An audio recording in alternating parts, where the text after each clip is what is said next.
Don't forget to like, comment, share and subscribe to. السلام علیکم ورحمۃ اللہ وبرکاتہ نحمده ونصلی علی رسولہ الکریم اما بعد۔ محترم بزرگوں اور دوستو، نماز کی اور روزے کی 3 حالتیں بدلی گئیں۔ مسند احمد میں ہے، حضرت معاذ ابن جبل رضی اللہ تعالیٰ عنہ فرماتے ہیں، نماز کی اور روزے کی 3 حالتیں بدلی گئیں۔ پہلے تو 16-17 مہینہ تک مدینہ میں آ کر حضور اقدس صلی اللہ علیہ وسلم نے بیت المقدس کی طرف نماز ادا کی۔ پھر جب یہ آیت اتری قد نری تقلب وجہک فی السماء، تو نماز ہی کی حالت میں آپ مسجد قبلتین میں ظہر کی نماز ادا کر رہے تھے۔ نماز ہی کی حالت میں مکہ شریف کی طرف آپ نے منہ پھیر لیا، یعنی قبلہ بدل لیا۔ دوسری تبدیلی یہ ہوئی کہ نماز کے لیے ایک دوسرے کو پکارتا تھا اور لوگ جمع ہو جاتے تھے، لیکن اس سے آخر لوگ عاجز ہو گئے۔ پھر ایک انصاری حضرت عبداللہ ابن زید ابن عبد ربہ رضی اللہ تعالی عنہما حضور صلی اللہ علیہ وسلم کی خدمت میں حاضر ہوئے اور عرض کی، یا رسول اللہ صلی اللہ علیہ وسلم، میں نے خواب میں دیکھا، لیکن وہ خواب گویا بیداری کی سی حالت میں تھا کہ ایک شخص سبز رنگ کا حلہ پہنے ہوئے، یعنی لباس پہنے ہوئے، قبلہ کی طرف متوجہ ہو کر کہہ رہا ہے، اللہ اکبر اللہ اکبر، اشہد ان لا الہ الا اللہ، اشہد ان لا الہ الا اللہ، 2 بار۔ غرض یوں ہی اذان پوری کی۔ پھر تھوڑی دیر کے بعد اس نے تکبیر کہی، جس میں قد قامت الصلاۃ بھی 2 مرتبہ کہا۔ اللہ کے نبی صلی اللہ علیہ وسلم نے فرمایا، حضرت بلال رضی اللہ تعالیٰ عنہ کو سکھاؤ، وہ اذان کہیں گے۔ چنانچہ سب سے پہلے حضرت بلال رضی اللہ تعالیٰ عنہ نے اذان کہی۔ آپ چونکہ مؤذن اسلام ہیں، دوسری روایت میں ہے کہ حضرت عمر رضی اللہ تعالیٰ عنہ نے بھی آ کر اپنا یہی خواب بیان کیا تھا، لیکن آپ کے پہنچنے سے پہلے حضرت زید رضی اللہ تعالیٰ عنہ بارگاہ رسالت میں تشریف لا کر اپنا خواب بیان کر چکے تھے۔ تیسری تبدیلی یہ ہوئی کہ پہلے یہ دستور تھا کہ حضور صلی اللہ علیہ وسلم نماز پڑھا رہے ہیں، کوئی آیا، کچھ رکعتیں ہو چکی ہیں تو وہ کسی سے دریافت کرتا کہ کتنی رکعتیں ہو چکی ہیں، وہ جواب دیتا کہ اتنی رکعتیں پڑھ لی گئی ہیں، وہ اتنی رکعتیں ادا کرتا، پھر حضور صلی اللہ علیہ وسلم کے ساتھ مل جاتا۔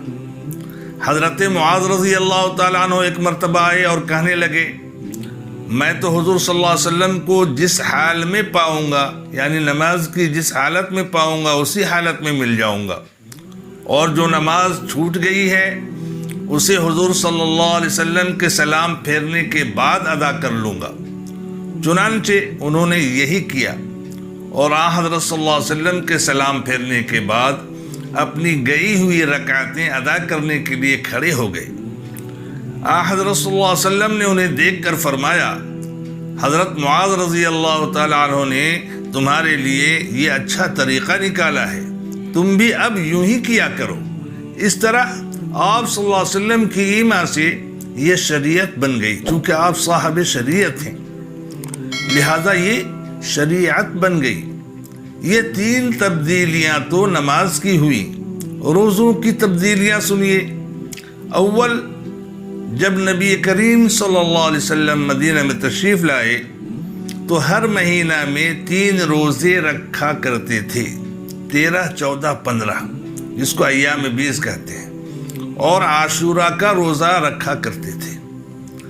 پھر اللہ تعالیٰ نے آیت کتب علیکم الصیام کما کتب علی الذین من قبلکم لعلکم تتقون نازل فرما کر رمضان کے روزے فرض کیے۔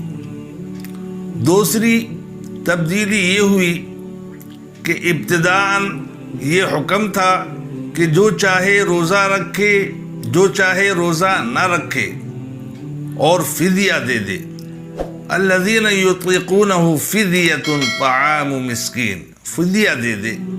پھر یہ آیت اتری فمن شہد منکم الشہر فلیصم، تم میں سے جو شخص رمضان کے مہینے میں قیام کی حالت میں ہو وہ روزہ رکھا کرے۔ بس جو شخص مقیم ہو، مسافر نہ ہو، تندرست ہو، بیمار نہ ہو، اسے روزہ ہی رکھنا ہے، اسے روزہ رکھنا ضروری ہے۔ ہاں، بیمار اور مسافر کے لیے رخصت ملی، اور ایسا بوڑھا پھوس جو روزے کی طاقت ہی نہ رکھتا ہو اسے بھی رخصت دی گئی، اجازت دی گئی۔ تیسری حالت یہ کہ ابتدا میں کھانا پینا، عورتوں کے پاس آنا سونے سے پہلے جائز تھا۔ جو سو گیا تو پھر وہ رات ہی کو جاگے، لیکن کھانا پینا اور جماع اس کے لیے منع تھا۔ پھر حضرت سرما نامی ایک انصاری رضی اللہ تعالیٰ عنہ دن بھر کام کاج کر کے رات کو تھکے ہارے گھر تشریف لائے، عشاء کی نماز ادا کی اور نیند آ گئی۔ دوسرے دن کچھ کھائے پیے بغیر روزہ رکھا، لیکن حالت بہت نازک ہو گئی۔ حضور اقدس صلی اللہ علیہ وسلم نے پوچھا کہ یہ کیا بات ہے؟ تو انہوں نے سارا واقعہ کہہ سنایا کہ یا رسول اللہ، چونکہ کل میں سو گیا تھا اس لیے میں بغیر کھائے پیے آج روزہ رکھ لیا ہوں، اس لیے ہماری حالت دیگر ہے۔ لہذا ادھر تو یہ واقعہ ان کے ساتھ پیش آیا، ادھر حضرت عمر رضی اللہ تعالیٰ عنہ نے سو جانے کے بعد اپنی بیوی صحابہ سے مجامعت کر لی، یعنی ہم بستر ہو گئے، اور حضور صلی اللہ علیہ وسلم کے پاس آ کر حسرت و افسوس کے ساتھ اپنے اس قصور کا اقرار کیا، جس پر یہ آیت نازل ہوئی احل لکم لیلۃ الصیام الرفث الی نسائکم ہن لباس لکم وانتم لباس لہن۔ اور مغرب کے بعد سے لے کر صبح صادق کے طلوع ہونے تک رمضان کی راتوں میں کھانے پینے اور مجامعت کرنے کی رخصت دی گئی۔ یہ روایت بخاری و مسلم شریف کی ہے۔ حضرت عائشہ رضی اللہ تعالی عنہا سے مروی ہے کہ پہلے عاشورہ کا روزہ رکھا جاتا تھا، جب رمضان کی فرضیت نازل ہو گئی اب ضروری نہیں رہا، جو چاہتا رکھ لیتا، جو نہ چاہتا نہ رکھتا۔ یہ تین تبدیلیاں نماز اور روزے کے متعلق ہیں۔ اللہ ہمارے لیے آسانیاں چاہتا ہے، دشواری نہیں چاہتا۔ یرید اللہ بکم اليسر ولا یرید بکم العسر۔ اللہ تو ہمارے لیے آسانیاں چاہتا ہے، مشکلیں نہیں چاہتا۔ ہمیں بھی چاہیے کہ ہم بندہ ہونے کی حیثیت سے اللہ کا شکر گزار بندہ بنے اور اللہ کے احسانات کو مانتے ہوئے ہم زندگی گزاریں اور نیک عمل کریں۔ اللہ ہمیں آپ کو پوری توفیق عطا فرمائے، آمین۔